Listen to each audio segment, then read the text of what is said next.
Happy Monday and welcome to Reading the Bible is Easy-ish, a weekly podcast and video series where we read the Bible with zero preparation. My name is Harrison Litzel, and today I have Reverend Callie Cawthon-Freels. Callie, how are you? Doing well. How are you, Harrison? I'm good. It's so good to see you. You and I have kind of been chasing each other around theological education for a decade now. We were just talking about you left my undergrad just as I was getting there. And then you graduated from McAfee here in Atlanta just as I was getting there. And we have finally caught up to each other working at the faith community. And so it's good to finally get to know you a little bit more. Yeah, same. I mean, I guess I couldn't have stayed elusive forever. I think I realized recently you were in the honors program at Carson-Newman. Is that right? Am I right in remembering that? Okay, I was too, and I spent a lot of time in that honors house back on the backside of campus my freshman year, to the point where the older students in that program kept saying, "Why are all these freshmen here so much?" And we said, "Are we not supposed to be here this much?" And they said, "We'd really rather you didn't." No, that's not what the honors house is supposed to be about at all. It's supposed to be like community and a bunch of nerds hanging out and hiding the giant creepy Santa places. Oh, yeah. That was our favorite thing to do. When me and my two best friends, Amanda and Faith, we lived in the honors house our senior year, and we created the hashtag when hashtags were new. Where in the house is creepy Santa? We scared a lot of people with where we hid Santa. Very nice. Very nice. The one conversation I remember from the honors house at Carson-Newman University was I was in the kitchen there at one point, and I heard one student say to another, "If we can assume for this conversation that time is real." And at that point, I knew that conversation had gone too far down some rabbit hole somewhere if they need to state the assumption of time. But we are not here to rate the most absurd conversations of the honors program of any university. Instead, we're here to talk about the Bible. So, Callie, tell us, what is your relationship with the Bible like? What is it like for you to read the Bible? Do you read the Bible? How often? What does that look like for you? Yeah, I would say my relationship to the Bible is kind of fluid. I think like most folks who would pursue like theological education, you spend a whole lot of time in the Bible all the time for class and for papers and for translating. And so when I was in seminary, I was definitely in the Bible a lot, but it wasn't because I necessarily wanted to. It was because it was required for something, right? That there was some kind of benchmark I had to meet. After I graduated, there was definitely a season where it was like, I really don't want to read the Bible unless like I absolutely have to for like sermon prep and things like that. But over the course of the past couple of years, I've really started to engage with it more from a devotional standpoint. Like absolutely, I still engage it from an academic or pastoral standpoint as I'm thinking through what lessons I might be teaching at the faith community or if I'm doing sermon prep and whatnot, but have really started to get into more of a devotional side of it again.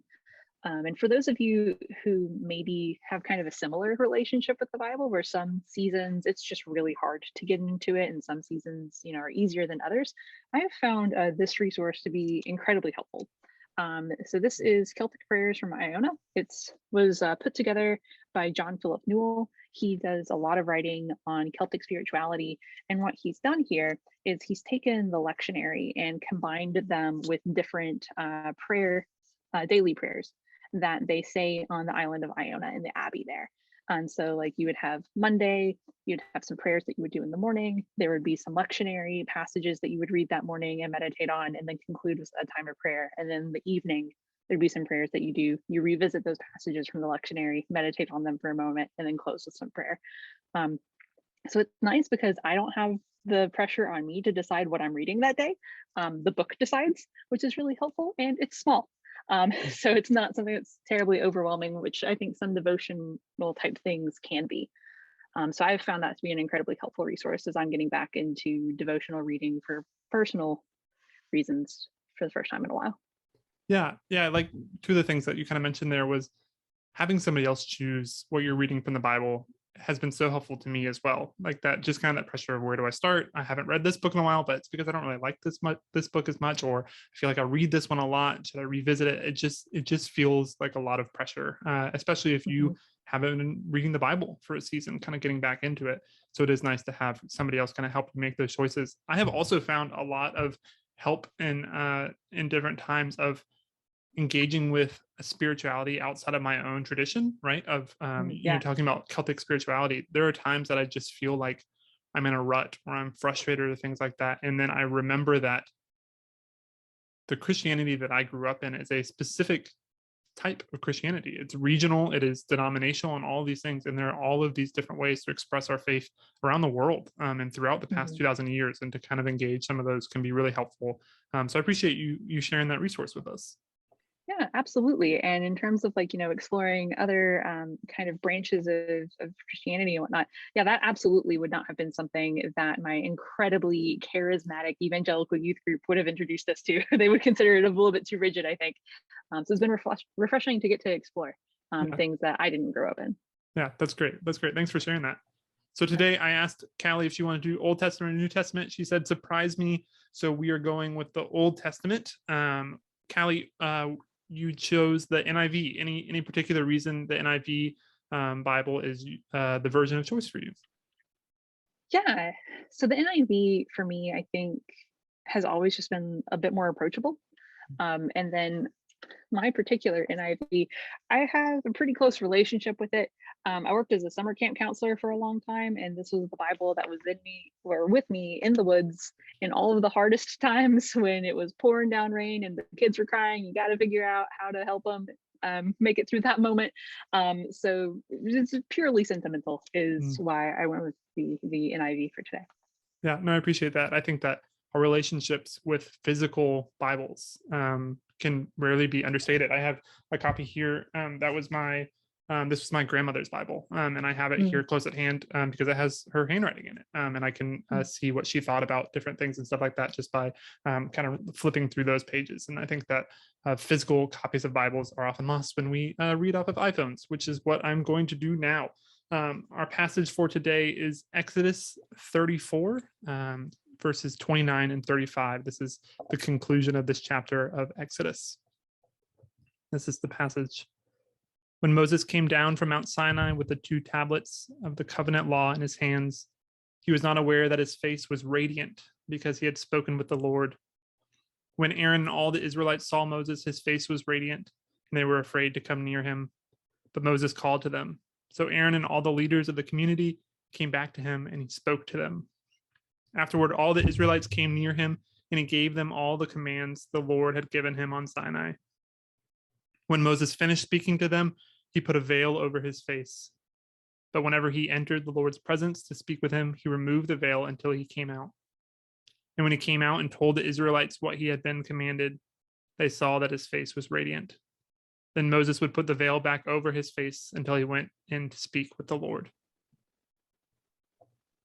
Okay, Callie, I'm going to set a timer for 5 minutes. That is the amount of time we'll have to talk through this passage. Timer starting now. So, first thoughts, first reactions, what grabbed a hold of you from that passage?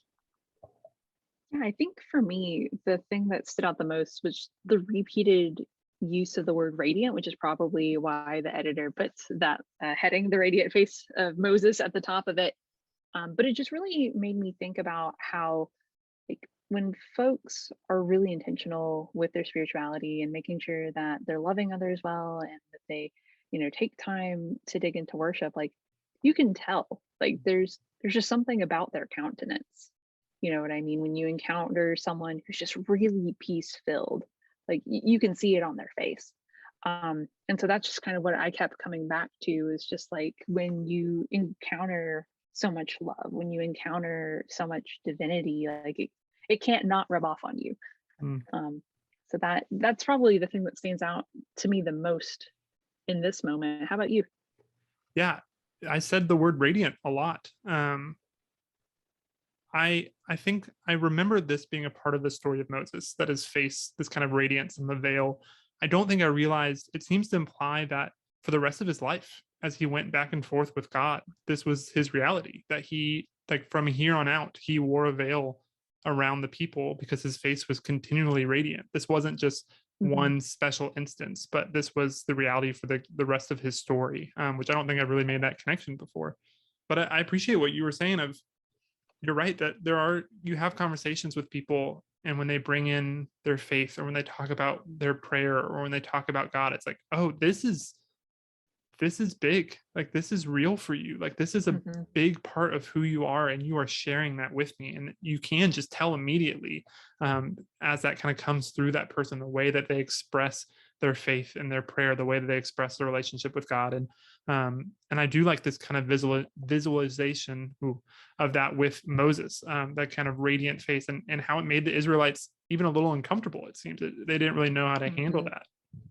Oh yeah, and like and I think about times when I've encountered people who like their countenance, like for lack of a better word, is just so pure. Like when you come across someone who's just a really sweet, gentle soul, like there are some moments where I think sometimes I get uncomfortable. It's just like, oh, it's like my presence like contaminating your aura. I don't want to mess that up, and that's probably something that I need to work out for myself. Mm, You know what I mean? But it's just like I do think that there are some folks where it's just like it's just so precious, mm, and it's like, wow, that's really special, and that's on a different level than where I'm at. And so as like you were talking a little bit more about the veil itself, part of me is just like wondering, you know why did mm, Moses do that? Because at least in this chunk of the text that we're looking at, it doesn't tell us, right? right. Like, was it because the Israelites were so uncomfortable with the constant radiance that was on Moses' face, or maybe Moses didn't want all the attention from Mm, them? Because I also think about folks who just have that kind of special presence. You know what I mean? Folks who have been considered saints by the church, who have mm. just done like so much good and also got a lot of attention when they probably just really wanted a simple lifestyle. So maybe it was just like, I need some space. Like, please stop gawking at me. Like, let me have this time with God, or let me have this time in this simpler lifestyle I want. But yeah, that's also another thing that's like really sticking with me. Just why? Yeah. Why did Moses cover his face? Yeah, I don't think I've ever really thought of Moses, with vulnerability or with intimacy, right? Yeah. Moses's character in his stories is so aggressive and abrupt. A lot of his kind of characterization is dynamic and action filled and strong and powerful, and even in the Mhm. way that he disobeys God and is kept out of the promised land. Like, even that is just big and dramatic. I don't think about Moses, perhaps being concerned with how he's thought of, by the Israelites, or concerned about his intimate relationship with God and how that's created this glow about his face. And it might not even be glow. Maybe by radiance, maybe it's not a soft glow. Maybe it is a bright, that's the reason he wears the veil. It's because it's hurting the eyes of the people around him. I've never really thought of Mm. Moses's own internal assessment of those things and feelings towards those things. Mhm. Yeah, and I think it's really interesting when we look at a character like Moses and can sometimes treat that character as really one dimensional, as like this really strong leader. You think of Moses, you think of, let my people go, and like countering Pharaoh, and like standing up to authority and standing up to unjust authority, and kind of like this um, what we might call a toxic empire type situation. You know what I mean? And to say like, I need a moment to hide, Mm, is a completely different dimension to Moses that I hadn't considered before, yeah, and reminds us that these are people, right. and like in the same way that we aren't one dimensional, the folks that we read about in the Bible aren't one dimensional either. Yeah. So that's 5 minutes. That's all the Okay. time we have. Yeah, that's all the time we have for this passage. But it's really just about asking these questions of helping us kind of get this conversation started. But if you were to spend more time with this passage this week, if you're going to spend more time in Exodus or more time with Moses, what do you want to revisit? Where do you want to spend a little bit more time this week? Yeah, I think I would probably spend a little bit of time, around this passage, just Mm. to be like, does it ever tell me a why? Because I'm a very curious person. It's like, why is it doing this? I'm going to try and figure it out. But if nothing else, if the passage doesn't explicitly say why, like maybe we'll get some other insights into what the veil like led to for him in his Hmm. relationship with the rest of the community. Like, how did it affect his relationship with the rest of the community? Did they embrace it? Did it make engaging the community harder? Did it make it easier or more challenging to continue to do the work that he felt God had called on for his life. So yeah, just kind of that stuff, like really focusing on more of Moses in Mm, this and less of like whatever other conflicts might be happening in the text. yeah. I think I'm going to visit the end of Moses's life.